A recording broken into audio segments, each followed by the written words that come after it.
செய்கிற ஒரு ரெசிபி தான் பண்ண போகிறேன். இது ஒருத்தங்க கமெண்ட் பாக்ஸில் பண்ண சொல்லி கேட்டிருந்தாங்க. எங்கள் வீட்டில் நாங்கள் புடலங்காய் வசப்பு எப்படி செய்வோன்னு இந்த வீடியோவில் பார்க்கலாம். நான் இன்றைக்கி 1/4 கிலோ புடலங்காய் எடுத்திருக்கேன். உள்ளே இருக்கிறதெல்லாம் க்ளீன் பண்ணி இந்த மாதிரி பொடி பொடியாக கட் பண்ணி எடுத்துக்கோங்க.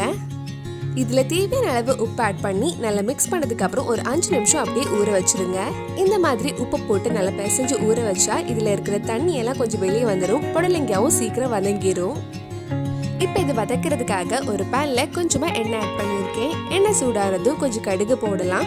கடுகு வெடிச்சதும் கொஞ்சம் கருவேப்பிலையும் ஆட் பண்ணிக்கோங்க. இப்போ இதில் சின்னதாக கட் பண்ண ஒரு பெரிய சைஸ் வெங்காயம் சேர்த்து வதக்க போகிறேன். இது ஒரு 2 நிமிஷம் வதக்கிறதுக்கு அப்புறம் நம்ம புடலங்காயும் சேர்த்து வதக்கலாம். புடலங்காய் தண்ணி எதுவும் இல்லாமல் நல்லா பிழிஞ்சு ஆட் பண்ணிக்கோங்க. அப்போ சீக்கிரமே புடலங்காய் வதங்கிடும். நம்ம சேனலில் இதுக்கு முன்னாடி நிறைய வெஜ் ரெசிபி, நாகர்கோயில் ரெசிபிஸ் எல்லாம் பண்ணியிருக்கேன். நீங்கள் இன்னும் அந்த வீடியோஸ் எல்லாம் பார்க்கலன்னா அதோட லிங்க் கீழே டிஸ்கிரிப்ஷனில் இருக்குது. மறக்காமல் அந்த ரெசிபிஸும் போய் பாருங்கள். புடலங்காய் வதங்கிறதுக்குள்ளே நம்ம கொஞ்சம் தேங்காய் மிக்ஸி ஜாரில் லைட்டாக கொஞ்சம் அரைச்சி எடுக்கலாம். ஒரு மிக்ஸி ஜாரில் 1/2 கப் துருவன தேங்காய் எடுத்திருக்கேன். இதில் 1/4 டீஸ்பூனுக்கு கம்மியாக ஜீரகம், 3/4 டீஸ்பூன் மிளகாய் பொடி, கொஞ்சமாக உப்பை சேர்த்து லைட்டாக ஒரு அடி அடிச்சுக்கோங்க. ரொம்ப அரைக்க வேண்டாம். புடலங்காய் இந்த மாதிரி நல்லா வதங்கினதும் நம்ம ரெடி பண்ணி வச்சிருக்கிற தேங்காயத்தில் ஆட் பண்ணி வதக்கலாம். அந்த தேங்காய் மிளகாய் பொடியோட பச்சை வாசனை போகிற வரைக்கும் வதக்கிக்கோங்க.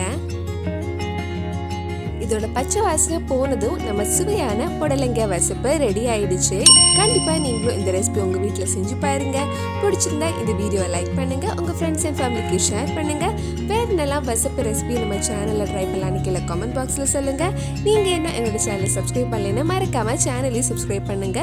கூடவே அந்த பெல் ஐக்கனையும் ப்ரெஸ் பண்ணால் நான் புது வீடியோ போட்ட உடனே உங்கள் ஃபோனுக்கு நோட்டிஃபிகேஷன் வந்துடும்.